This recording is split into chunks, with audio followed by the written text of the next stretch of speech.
हरे कृष्णा, राधे राधे। आप सभी भक्तों का दिन शुभ और मंगलमय हो। कान्हा जी का आशीर्वाद आप सभी भक्तों पर सदा सर्वदा बना रहे। पौष मास की कथा सुनने वाले सभी भक्तों का आज की कथा में दिल से स्वागत है। आप सभी भक्तों का दिन शुभ और मंगलमय हो। प्रिय श्रोताओ, अपना जो भी भला हम कर सकते हैं इसी जन्म में हमें करना है। तो आइए महात्म कथा से पहले अति सुंदर कहानी को सुनते हैं। जय श्री गणेश। वनवास के दौरान जब माता सीता जी को पानी की प्यास लगी तब श्री रामचंद्र जी ने चारों ओर देखा तो उनको दूर दूर तक जंगल ही जंगल दिख रहा था। फिर वे कुदरत से प्रार्थना करने लगे, हे जंगल जी, आसपास जहाँ कहीं भी पानी हो कृपा वहाँ जाने का रास्ता दिखाए। प्रिय श्रोताओं, तभी वहाँ पर एक मोर ने आकर श्री राम जी से कहा कि आगे थोड़ी दूरी पर एक जलाशय है, आइए मैं आपका मार्ग पथ प्रदर्शक बनता हूँ। लेकिन रास्ते में हमारी भूल चूक होने की संभावना है। श्री राम जी ने पूछा कि वह क्यों? तब मोर ने उत्तर दिया कि मैं उड़ता हुआ जाऊँगा और आप चलते हुए आएंगे, इसलिए रास्ते में मैं अपना एक एक पंख बिखरता हुआ जाऊंगा। उसके सहारे अब जलाशय तक पहुंच ही जाओगे। प्रिय श्रोताओं, इस बात को तो हम सभी जानते हैं कि मोर के पंख एक विशेष समय एवं एक विशेष ऋतु में ही बिखरते हैं। अगर वह अपनी इच्छा विरुद्ध पंखों को बिखेरे तो उसकी मृत्यु हो जाती है, और हुआ भी वही अंत में। जब मोर अपनी अंतिम सांस ले रहा होता है, उसने कहा कि वह कितना भाग्यशाली है कि जो जगत की प्यास बुझाते हैं, ऐसे प्रभु की प्यास बुझाने का उसे सौभाग्य प्राप्त हुआ। मेरा जीवन तो धन्य हो गया, अब मेरी कोई भी इच्छा शेष नहीं रही। तभी भगवान श्री राम जी ने मोर से कहा कि मेरे लिए तुमने जो मोर पंख बिखेर कर मुझ पर जो रीना बंध चढ़ाया है, मैं उस ऋण को अगले जन्म में जरूर चुकाऊंगा। मेरे सर पर आपको चढ़ाकर तत्पश्चात अगले जन्म में श्री कृष्ण अवतार में उन्होंने अपने माथे पर मयूर पंख को धारण कर वचन अनुसार उस मयूर का ऋण उतारा था। प्रिय श्रोताओं, तात्पर्य यही है कि अगर भगवान को ऋण उतारने के लिए फिर से जन्म लेना पड़ता है तो हम तो मानव हैं ना, जाने हम तो कितने ही ऋतु बंधनों से बंधे हुए हैं। उसे उतारने के लिए हमें तो कई जन्म भी कम पड़ जाएंगे। इसलिए अपना जो भी भला हम कर सकते हैं इसी जन्म में हमें करना है। तो हरे कृष्णा, जय श्री राम। प्रिय श्रोताओं, एक और कहानी का हम श्रवण करते हैं। एक बार शिव जी और माता पार्वती पृथ्वी का भ्रमण कर रहे थे। तभी उन्होंने देखा कि हजारों लोग गंगा स्नान कर रहे हैं। माता पार्वती सभी को ध्यान से देख रही थी। भागधार हर का जाप करते हुए गंगा में डुबकी लगा रहे थे। माता पार्वती ने भगवान शिव से पूछा कि सभी श्रद्धालु गंगा स्नान कर रहे हैं, लेकिन इस स्नान के बाद भी इनके पाप नष्ट क्यों नहीं होते? प्रभु, इनके जीवन के दुख दूर क्यों नहीं होते हैं? क्या गंगा में अब वह सामर्थ्य नहीं है जिससे भक्तों के पाप नष्ट हो सके? हे प्रिय भक्तों, तब भगवान शिव ने कहा, हे देवी पार्वती, गंगा में अभी भी वही सामर्थ्य है, लेकिन इन लोगों ने गंगा में स्नान ही नहीं किया है, तो लाभ कैसे मिल सकता है? फिर देवी ने कहा कि हमारे सामने सभी ने स्नान तो किया है, अभी तो इनके शरीर भी भीगे हुए हैं। फिर भगवान शिव देवी पार्वती से बोले कि इन सभी लोगों ने गंगा में नहीं, सिर्फ जल में डुबकी लगाई है। देवी, देखिए, इसका रहस्य मैं आपको कल समझा दूंगा। अगले दिन बहुत तेज बारिश हो रही थी। गंगा नदी की ओर जाने वाले रास्ते में एक बड़ा गड्ढा बन गया जिसमें गंदा पानी भरा हुआ था। वहाँ भगवान शिव एक वृद्ध के रूप में और माता पार्वती सामान्य स्त्री के रूप में प्रकट हुए। भगवान शिव ने माता पार्वती को समझाया कि मैं इस गड्ढे में गिर जाऊंगा। कुछ देर में यहाँ से गंगा स्नान करके हजारों लोग निकलेंगे। तुम उनसे मुझे निकालने के लिए मदद मांगना और उनसे कहना कि मुझे वही व्यक्ति हाथ लगाएगा जो निष्पाप हो। अगर किसी पापी ने मुझे हाथ लगा दिया तो वह भस्म हो जाएगा। हे प्रिय भक्तों, इस तरह माता पार्वती को समझाकर भगवान शिव वृद्ध व्यक्ति के रूप में उस गड्ढे में गिर गए और बचाओ बचाओ चिल्लाने लगे। गड्ढे के पास ही बैठी स्त्री भी लोगों से मदद मांगने लगी कि उनके पति खो गए हैं, उन्हें गड्ढे से निकालने में उनकी मदद करें।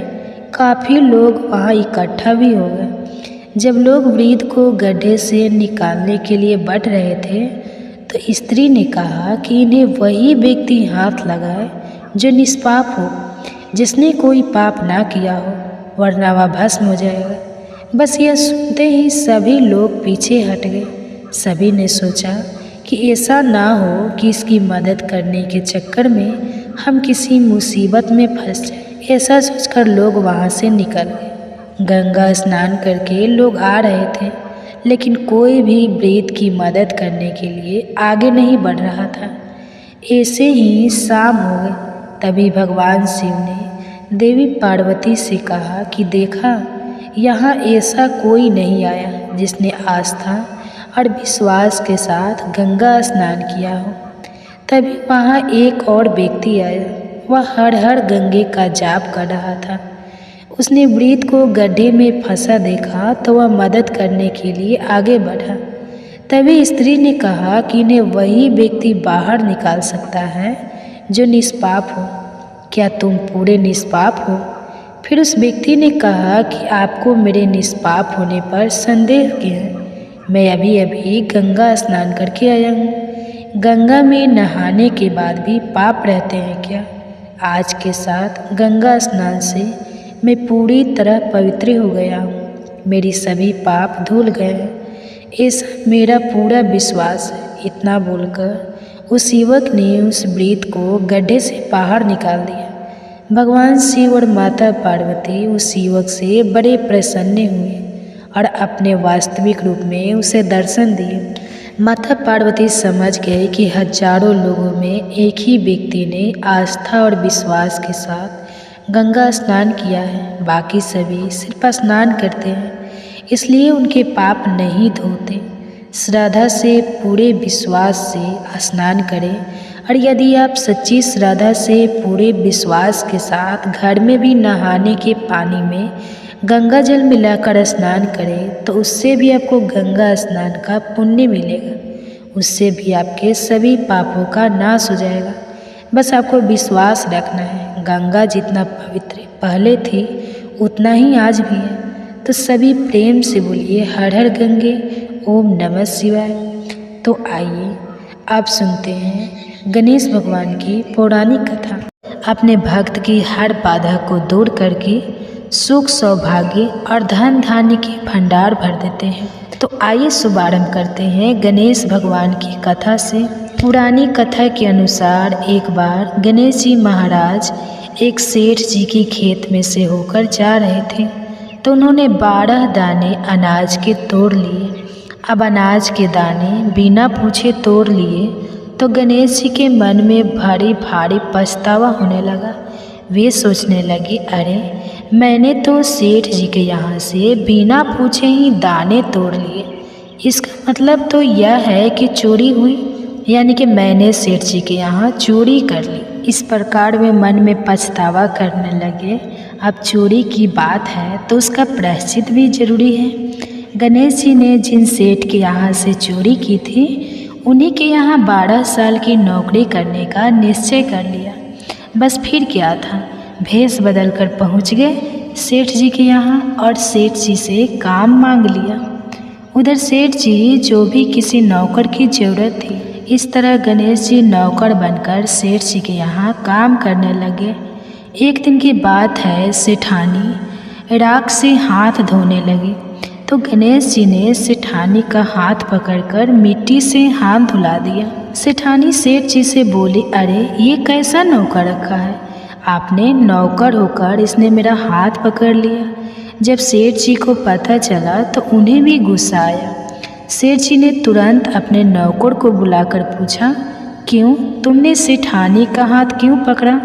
तो गणेश जी कहने लगे, मैंने तो एक सीख की बात बताई है। राख से हाथ धोने से घर की लक्ष्मी नाराज होकर चली जाती है घर से, और मिट्टी से हाथ धोने से घर में लक्ष्मी जी का वास हो जाता है। सेठ जी ने सोचा, अरे मेरा नौकर है तो सच्चा दरअसल सेठ जी के यहाँ नौकर कर रहे हैं। भगवान गणेश ने उन्हें अपना नाम भी गणेश ही बताया था। जब कुंभ का मेला आया तो सेठ जी कहने लगे, गणेश सेठानी को कुंभ के मेले में स्नान करा के ले आओ। अब नौकर बने गणेश जी सेठानी के साथ चल दिए गंगा स्नान कराने। सेठानी नदी के किनारे पर बैठकर नहा रही थी तो गणेश जी ने उनका हाथ पकड़कर नदी में डुबकी लगवा दी। घर आकर सेठानी ने फिर से सेठ से कहा, इस गणेश ने तो मेरी इज्जत ही नहीं रखी और इतने सारे आदमियों के बीच में मुझे घसीट कर आगे पानी में लेकर चला गया। तब सेठ जी ने गणेश जी से पूछा, तुमने ऐसा क्यों किया? तब गणेश जी कहते हैं, सेठानी किनारे पर बैठकर गंदे पानी से नहा रही थी, मैं तो आगे ले जाकर अच्छे पानी में डुबकी लगाकर ले आया हूँ। इससे सेठानी अगले जन्म में रानी और राजपाट का सुख भोगेगी। सेठ जी सोचने लगे, गणेश है तो सच्चा। एक दिन की बात है, सेठ जी के घर में पूजा पाठ हो रही थी, हवन भी हो रहा था। सेठ जी फिर से गणेश से कहने लगे कि जाओ और सेठानी को बुला कर ले आओ। उधर गणेश जब सेठानी को बुलाने गया तो सेठानी काली चुनरी ओढ़ कर चलने लगी। तो गणेश जी ने काली चुनरी फाड़ डाली और कहने लगे, लाल चुनरी ओढ़कर चलो। सेठानी नाराज होकर सो गई। सेठ जी ने देखा सेठानी तो अभी तक नहीं आई तो वह खुद ही आ गए देखने के लिए कि सेठानी कहाँ है। आकर देखा तो सेठानी तो नाराज होकर लेटी हुई थी। सेठानी से पूछने लगे, क्या बात है? घर में हवन की तैयारी हो चुकी है और तुम यहाँ सो रही हो? तो सेठानी कहने लगी, समझाओ अपने गणेश को, देखो आज इसने मेरी चुनरी फाड़ डाली। यह बात जानकर सेठ को बहुत गुस्सा आया। उसने गणेश को बुलाया और बहुत डांटा। तब गणेश जी कहने लगे, सेठ जी पूजा पाठ में काला वस्त्र नहीं पहनते हैं और सेठानी काला चुनरी उठकर आ रही थी तो मैंने इनसे लाल वस्त्र पहनने के लिए कहा और जब यह नहीं मानी तो मैंने इनकी काली चुनरी फाड़ डाली। काला वस्त्र पहनने से कोई भी शुभ कार्य सफल नहीं होता है। यह बात सुनकर सेठ जी सोचने लगे, गणेश है तो सच्चा और समझदार है। फिर एक दिन की बात है, सेठ जी पूजा करने लगे। पूजा करने के लिए उन्होंने पंडित जी को भी निमंत्रण दिया। अब पंडित जी भी आ गए, पूजा की तैयारियां हो गई। तभी पंडित जी कहने लगे, अरे सेठ जी मैं तो गणेश जी की मूर्ति लाना ही भूल गया, अब क्या करें? उधर नौकर बने गणेश भगवान वहीं खड़े हुए थे और सारी बातें देख ली और सुन रहे थे। यह बात सुनते ही गणेश जी तुरंत कहने लगे, तुम मुझे ही मूर्ति बनाकर विराजमान कर लो, आपके सारे काम सफल हो जाएंगे। यह बात जब सेठ जी ने सुनी तो उन्हें तो और बहुत गुस्सा आ गया और वह गुस्से से कहने लगे कि तुम तो अब तक सेठानी से ही मजाक करते थे, अब मुझसे भी मजाक करने लगे। तब गणेश जी ने कहा, सेठ जी मैं मजाक नहीं कर रहा हूँ, तुम मेरी बातों को मजाक बिल्कुल भी मत समझो, मैं बिल्कुल सच कह रहा हूँ। इतना कहते ही नौकर बने गणेश ने भगवान गणेश का साक्षात रूप धारण कर लिया और सेठ सेठानी ने जब यह देखा तो पंडित सेठ और सेठानी गणेश जी के चरणों में गिर गए, उनकी पूजा की। पूजा खत्म होते ही गणेश जी तो अंतर्ध्यान हो गए। अब सेठ सेठानी को बहुत दुख हुआ और उन्होंने कहा कि हमारे पास तो साक्षात गणेश जी रह रहे थे और हमने उनसे इतना सारा काम करवाया तो उन्हें अपने घर में नौकर बना कर रखा। इस बात का उन दोनों पति पत्नी को बहुत भारी दुख हुआ। अब दोनों पति पत्नी रात दिन इसी चिंता में घूमने लगे। जब गणेश जी ने उनकी चिंता देखी तो एक दिन सपने में उन्हें दर्शन देकर कहने लगे, सेठ जी आप बिल्कुल भी परेशान मत होइए। एक बार मैंने आपके खेत से अनाज के 12 दाने तोड़ लिए थे। उसी का दोष मेरे सर पर लग गया था और वही दोष उतारने के लिए मैंने आपके यहाँ नौकरी की। नौकर बनकर 12 साल काम किया। अब आप दोनों बिल्कुल भी दुख मत करो। ऐसा कहकर भगवान गणेश अंतर्ध्यान हो गए। उधर गणेश भगवान की कृपा से सेठ जी के यहाँ करोड़ों की माया हो गई। उनके घर में सुख संपत्ति और धन के भंडार भर गए। हे गणेश जी महाराज, जैसा सुख जैसी धन दौलत आपने सेठ जी को दी वैसी सबको देना। इस कथा को सुनने सुनाने और हुंकारा भरने वाले को, उनके सब परिवारजनों को भी देना। बोलो गणपति महाराज की जय हो। प्रिय भक्ते, तो आइए आप सुनते हैं भगवान भोलेनाथ की कथा। इस भगवान की कथा से आजकल हमारे चैनल पर भागवत की कथाएं भी सुनाई जा रही है। अगर आप इन कथाओं को सुनना पसंद करते हो तो एक बार आप हमारे चैनल पर इन कथाओं को जरूर सुनिएगा। पौराणिक कथा के अनुसार बहुत समय पहले की बात है, भगवान विष्णु का विवाह लक्ष्मी जी के साथ सुनिश्चित हो गया। अब विवाह की तैयारी भी होने लगी। खूब धूमधाम से विवाह की तैयारी हो रही थी। सभी देवताओं को निमंत्रण भेजे गए, परंतु गणेश जी को निमंत्रण नहीं दिया गया। अब जब भगवान विष्णु की बारात जाने का समय आ गया तो वहाँ पर उपस्थित देवता जो सभी अपनी अपनी पत्नियों के साथ समारोह में सम्मिलित होने के लिए आए, विष्णु भगवान की बारात में जाने की तैयारी करने लगे। उन सब ने देखा कि गणेश जी कहीं दिखाई नहीं दे रहे हैं। तब वे सभी आपस में चर्चा करने लगे कि क्या बात है, गणेश जी कहीं दिखाई नहीं दे रहे हैं। उन्हें न्योता नहीं भेजा गया या फिर भी किसी कारण नाराज होकर विवाह समारोह में नहीं आए हैं। आपस में भी चर्चा करने लगे। अब सब हैरान हो रहे थे कि किसी को कोई जवाब मिल ही नहीं रहा था। तब सभी देवतागण और उनकी पत्नी ने विचार किया कि क्यों न विष्णु भगवान से ही इसका कारण पूछ लिया जाए। अब जब सब ने मिलकर विष्णु भगवान से पूछा तो विष्णु भगवान कहने लगे कि हमने गणेश जी को पिता भगवान महादेव को न्योता भेज दिया है। अगर गणेश जी अपने पिता के साथ आना चाहते हैं तो आ जाए, अलग से नहीं न्योता पिठाया है। अलग से उन्हें न्योता देने की कोई ज़रूरत भी नहीं है। और दूसरी बात यह है कि उनको खाने के लिए सेवा में मेवा, 1.25 मन चावल, घी और 1.25 मन लड्डू का भोजन भी तो दिन भर में चाहिए। अगर गणेश जी नहीं आएंगे तो कोई बात नहीं, दूसरे के घर जाकर इतना सारा खाना पीना अच्छा भी तो नहीं लगता। अभी मैं सब चर्चा कर ही रहे थे कि किसी एक ने सुझाव दिया, अगर गणेश जी को न्योता दिया जाए तो उनको द्वारपाल बनाकर घर पर बैठा देंगे कि आप घर की देखभाल करते रहना, क्योंकि आप तो चूहे पर बैठकर धीरे धीरे चलोगे तो बारात से बहुत पीछे रह जाओगे। और यह सुझाव सबको पसंद भी आ गया। विष्णु भगवान ने भी अपनी सहमति दे दी। अब नारद मुनि को किसी तरह गणेश भगवान को बुलाने के लिए भेजा गया। गणेश भगवान ने जैसे ही निमंत्रण सुना वे जल्दी जल्दी भगवान विष्णु के विवाह में सम्मिलित होने के लिए आ गए।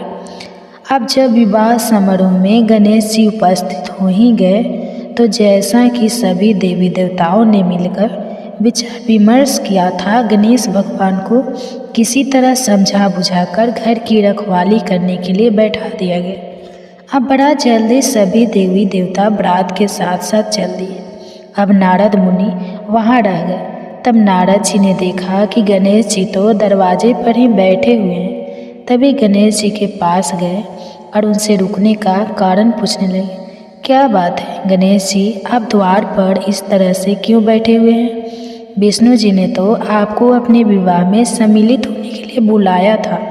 वह आपको अपने साथ बारात में लेकर नहीं गए तो आपको अपने घर का द्वारपाल बनाकर या छोड़ गए। क्रोधित होकर कहने लगे, नाराजगी तब तो विष्णु भगवान ने मेरा बड़ा अपमान किया है। नारद मुनि तो सारा हाल जानते थे। उन्हें पता था कि गणेश भगवान के बिना विष्णु भगवान की बारात तो आगे जा ही नहीं सकती। तब वे गणेश भगवान को कहने लगे कि अगर आप अपनी मूसक को आगे भेज दे तो रास्ता रोक देंगे। जिससे सबके सब वहाँ धरती में धंस जाएंगे। और तब तो विष्णु भगवान को आपको सम्मानपूर्वक अपनी बारात में बुलाना ही पड़ेगा। अब भला किस बात की देरी थी। गणेश जी ने तुरंत अपने मूस को जल्दी से आगे भेज दिया और उनकी मूसक ने देखते ही देखते जमीन खोखला कर दी। जब बारात वहाँ से निकली तो रातों के पहिए धरती में धंस गए। खूब जोर लगा लिया, लेकिन पहले जो जमीन में ठेस दिए पहिए तो निकले ही नहीं, बल्कि अपनी जगह से टूट फूट गए। अब किसी की समझ में आ ही नहीं रहा कि क्या किया जाए। अब नाराजगी क्योंकि भगवान विष्णु की बारात में पहुंच चुके थे। कहने लगे, आप लोगों ने गणेश जी का अपमान करके बिल्कुल भी अच्छा नहीं किया। अगर आप उन्हें मना कर अभी भी ले आए तो आपका कार्य सिद्ध हो सकता है और यह संकट भी दूर हो सकता है। तब शंकर भगवान ने अपने दूत नंदी को भेजा और नंदी किसी तरह समझा बुझाकर मना कर गणेश जी को लेकर आए। अब गणेश जी का आदर सम्मान किया गया, उनकी पूजा की गई। तब कहीं जाकर रथ के पहिए निकले। तो प्रारंभ करने से पहले ओम श्री गणेशाय नमः। अब जब लोग ने उसे निवेदन किया तो खाली ओम श्री गणेशाय नमः गणेश जी की वंदना करने लगा। और देखते ही देखते खाती ने सभी भाइयों को ठीक कर दिया। भाइयों को ठीक करने के बाद खाती कहने लगा कि देवताओं, आपने सबसे पहले गणेश जी का नहीं मनाया होगा और ना ही उनकी पूजा की होगी, इसलिए तो आप सबके ऊपर ये संकट आया है। हम तो मूर्ख और अज्ञानी हैं, लेकिन फिर भी सबसे पहले गणेश जी की पूजा करते हैं, उनका ध्यान करते हैं। लेकिन आप तो देवता हैं, फिर भी आप गणेश जी को कैसे भूल गए। अब आप लोग भगवान श्री गणेश की जय जयकार बोलकर जयकारा लगाए तो आपके सभी काम बन जाएंगे और कोई संकट भी नहीं आएगा। ऐसा कहते हुए बारात वहाँ से गणेश भगवान को अपने साथ लेकर चल दी। और फिर धूमधाम के साथ विष्णु भगवान का लक्ष्मी जी के साथ विवाह संपन्न हो गया और सभी सकुशल घर वापस लौटे।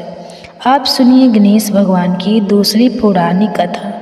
पौराणिक कथा के अनुसार एक बार गणेश जी महाराज एक शेर जी से खेत में से होकर जा रहे थे। उन्होंने 12 दाने अनाज के तोड़ लिए। अब अनाज के दाने बिना पूछे तोड़ लिए तो गणेश जी के मन में बड़ा भारी पछतावा होने लगा।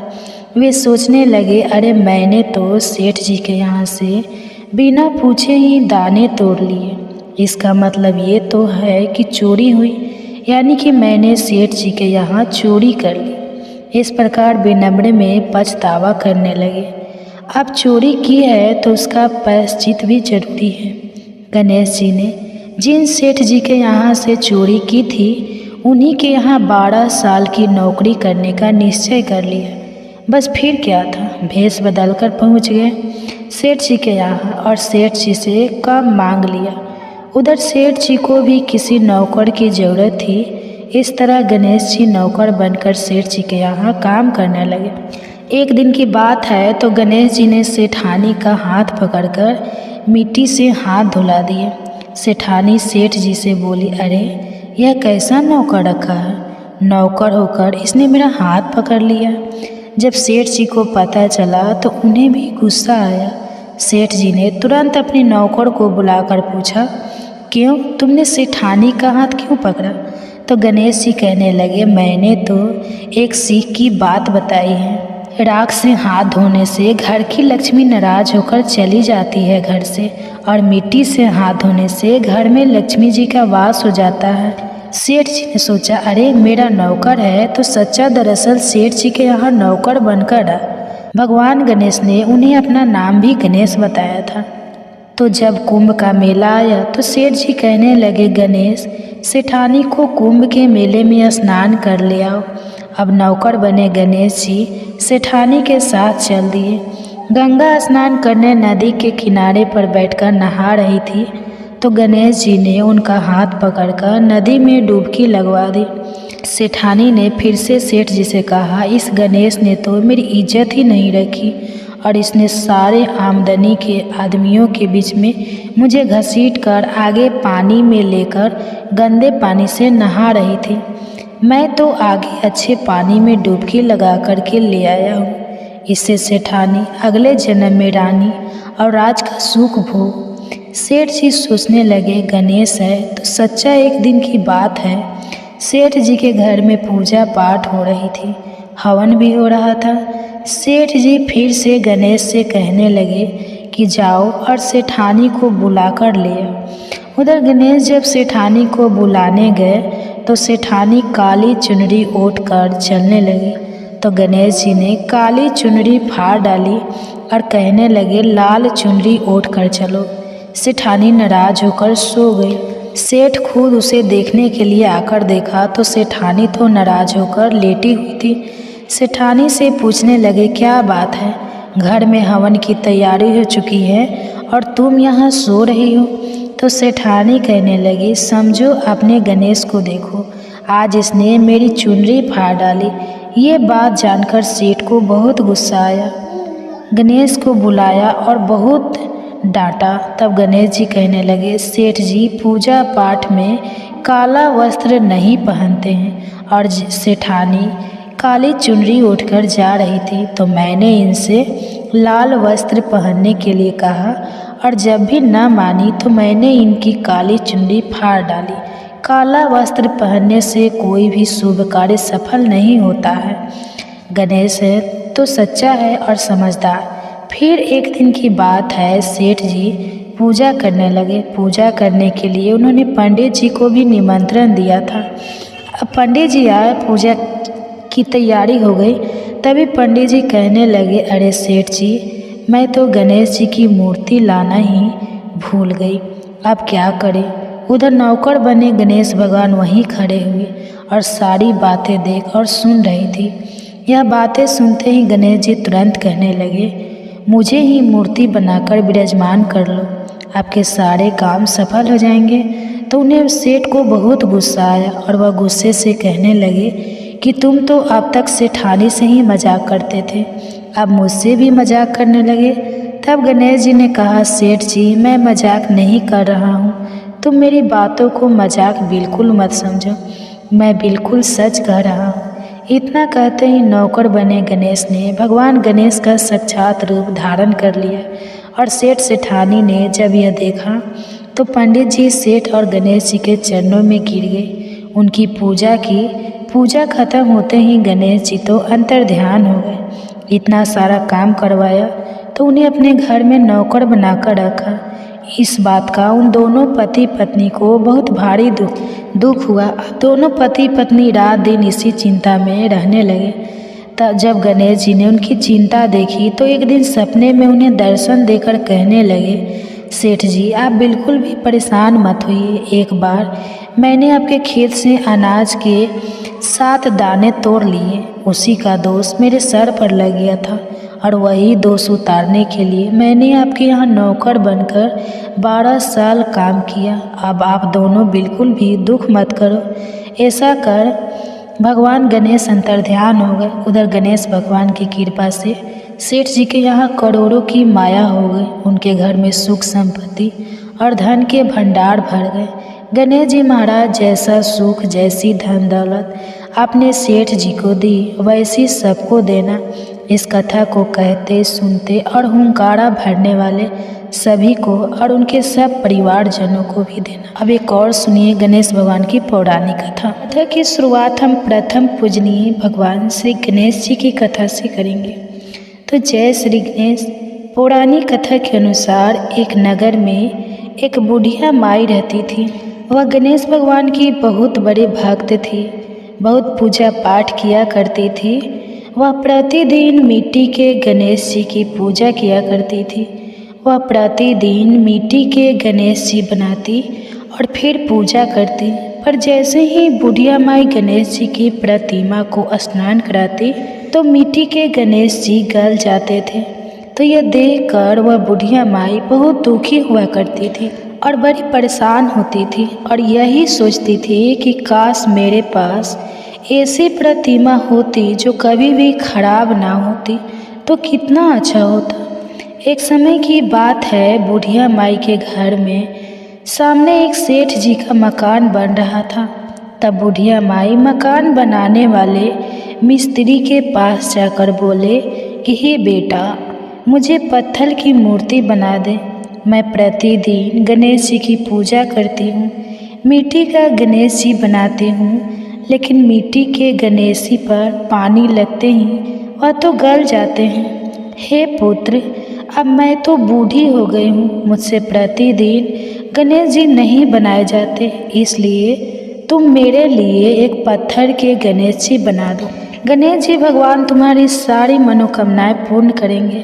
तब बुढ़िया माई की बात सुनकर मिस्त्री हंसते हुए बोला कि माँ जी, हम जितनी देर तक आपके लिए मूर्ति बनाएंगे उतनी देर में मैं तो हम सेठ जी की दीवारी पूरी बना लेंगे।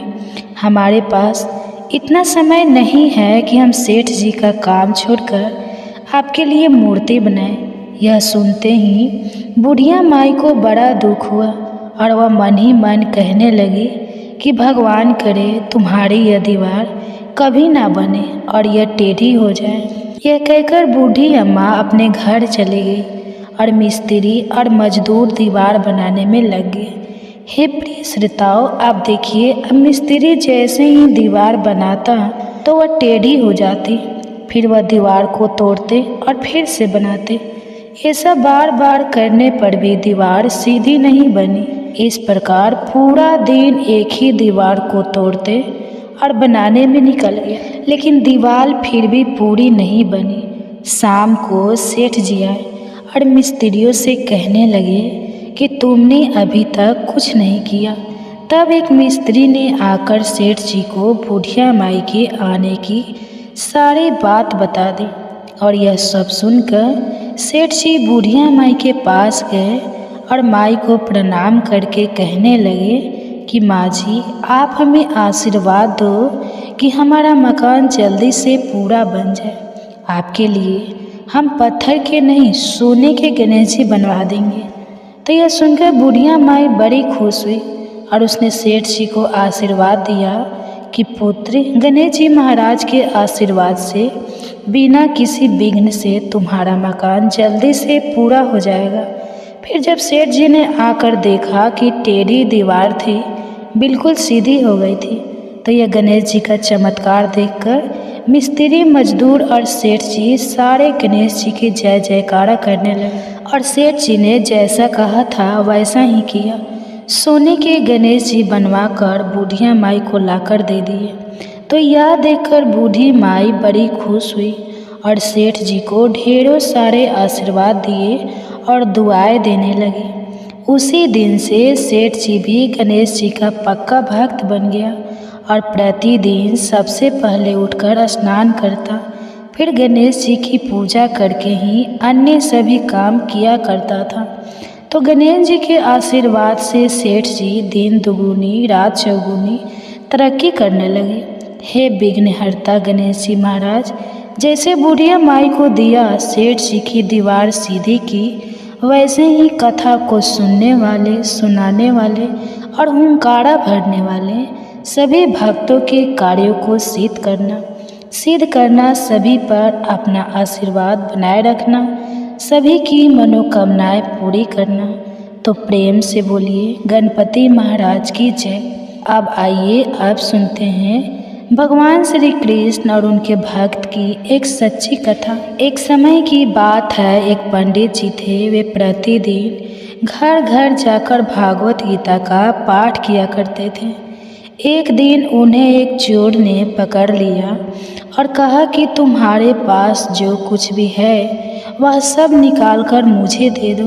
तब पंडित जी बोले कि पुत्र, मेरे पास तो कुछ भी नहीं है, तुम एक काम करना, मैं यहीं पास के घर में जाकर भागवत गीता का पाठ करता हूँ। वह अजमान बड़े ही दानी लोग हैं। जब मैं कथा सुना रहा हूँगा तब उनके घर में जाकर चोरी कर लेना। अब चोरों को यह बात पसंद आ गई कि बहुत सारा धन मिलेगा। यह सोचकर चोर मान गया। अब जब अगले दिन पंडित जी कथा सुना रहे थे तब वह चोर भी वहाँ आकर बैठ गया। तब पंडित जी ने कथा सुनाना शुरू किया। पंडित जी बोले कि यहाँ से मीलों दूर एक गांव है वृंदावन। वहाँ पर एक लड़का आता है जिसका नाम है कान्हा। वह हीरो और जवाहरात से लदा रहता है। अगर कोई लूटना चाहता है तो उसको लूटो। वह हर रोज़ रात को उस पीपल के पेड़ के नीचे आता है जिसके पास बहुत सी झाड़ियाँ हैं। बस चोर ने यह सुना और खुशी खुशी वहाँ से चला गया। अब वो चोर अपने घर गया और अपनी पत्नी से बोला कि आज मैं एक कान्हा नाम के बच्चे को लूटने जा रहा हूँ, तो मुझे रास्ते में खाने के लिए कुछ बांध कर दे दो। फिर पत्नी ने कुछ सत्तू उसको बांध कर दे दिए और चोर वहाँ से संकल्प लेकर चला गया कि आज तो मैं उस कान्हा को लूट कर ही लाऊंगा। और वह पैदल ही पैदल टूटी हुई चप्पलों से ही निकल पड़ा। रास्ते में कान्हा कान्हा का नाम लेते हुए वह अगले दिन शाम को वहाँ पहुँच गया जो जगह उन पंडित जी ने बताई थी। अब वहाँ पहुंचकर उसने सोचा कि अगर मैं यहीं सामने खड़ा हो गया तो बच्चा तो मुझे देखकर ही भाग जाएगा, तो मेरा यह आना तो बेकार हो जाएगा। इसलिए उसने सोचा कि क्यों ना पास वाली झाड़ियों में ही छिप जाओ। अब वह जैसे ही झाड़ियों में घुसा, झाड़ियों के कांटे उसे चुभने लगे। उस समय उसके मुंह से एक ही आवाज़ आई, कान्हा कान्हा। उसका शरीर लहू लुहान हो गया, पर मुंह से सिर्फ यही निकला, कान्हा आ जाओ, कान्हा आ जाओ। प्रिय श्रोताओ, उसे यह पता नहीं था कि कान्हा भगवान का नाम है। वह तो बस यह सोचकर नाम ले रहा था कि आज यह लड़का मुझे मिलेगा और आज मैं इससे धन लूटकर अपनी गरीबी दूर कर पाऊंगा। लेकिन उसके भाव में इतनी सच्चाई थी कि अपने भक्त की ऐसी दशा देखकर कान्हा जी चल पड़े। ठाकुर जी बच्चे का रूप बनाकर आधी रात को वह आए। वह जैसे ही पेड़ के पास पहुँचे, चोर एकदम से बाहर आ गया और उन्हें पकड़कर बोला, ओ कान्हा, तूने मुझे बहुत दुखी किया। अब यह चाकू देख रहा है, अब चुपचाप अपने सारे गहने मुझे दे दो। कान्हा जी ने हंसते हुए उसे सब कुछ दे दिया। चोर हंसी खुशी अगले दिन अपने गांव में पहुंचा और सबसे पहले उसी जगह गया जहां पर पंडित जी कथा सुना रहे थे। जितने भी गहने थे वह चोरी करके जो लाया था, उनका आधा हिस्सा उसने पंडित जी के चरणों में रख दिया। अब पंडित जी ने यह पूछा कि यह क्या है, तब उसने कहा कि आपने मुझे उस कान्हा का पता दिया था, अब मैं उसको लूट के लाया हूँ और यह रहा आपका हिस्सा। पंडित जी ने सुना तो यकीन ही नहीं हुआ। पंडित जी बोले कि मैं तो इतने सालों से पंडिताइन का काम कर रहा हूँ, वह मुझे आज तक नहीं मिले। तुम जैसे पापी को कान्हा कहाँ से मिल सकते हैं। चोर के बराबर कहने पर भी पंडित जी बोले कि चल, मैं भी चलता हूँ तेरे साथ, वहाँ पर मुझे भी दिखा कि कान्हा कैसा दिखता है। और वह दोनों चल दिए। चोर ने पंडित जी को कहा कि आओ मेरे साथ, यहाँ पर छुप जाओ। दोनों का शरीर लहू लुहान हो गया। झाड़ियों में कांटे बहुत थे और वहाँ पर छुपकर दोनों के शरीर में कांटे लगे, जिससे कि पूरा शरीर लहू लुहान हो गया और मुंह से बस एक ही आवाज़ निकली, कान्हा कान्हा कान्हा आ जाओ। ठीक आधी रात कान्हा जी बच्चे के रूप में फिर वहीं आए। दोनों झाड़ियों से बाहर निकल आए। पंडित जी की आंखों से आंसू थे और वे फूट फूट के रोने लगे और रोते रोते चोर के चरणों में गिर पड़े और बोले कि हम जिसे आज तक देखने के लिए तरसे रहे, जो आज तक लोगों को लूटता आया है, तुमने उसे ही लूट लिया। तुम धन्य हो, आज तुम्हारी वजह से मुझे भी कान्हा के दर्शन हुए हैं। तुम धन्य हो। हे प्रिय भक्तों, अपने सच्चे भक्तों के लिए ऐसा है हमारे कान्हा जी का प्यार, जो उसे सच्चे दिल से पुकारते हैं तो वे भागे भागे चले आते हैं। किसी भी विधि से भगवान का नाम लिया जाए, चाहे सच्चे मन से या फिर बिना किसी विचार के, बिना किसी भाव के, अनायास आलस में भी अगर ईश्वर का नाम लिया जाए तो भी ईश्वर प्रसन्न हो जाते हैं। बस हमारा मन सच्चा होना चाहिए। जय श्री हरि विष्णु हरे कृष्ण। तो आइए आप सुनते हैं, आज मंगलवार है तो मंगलवार की व्रत कथा।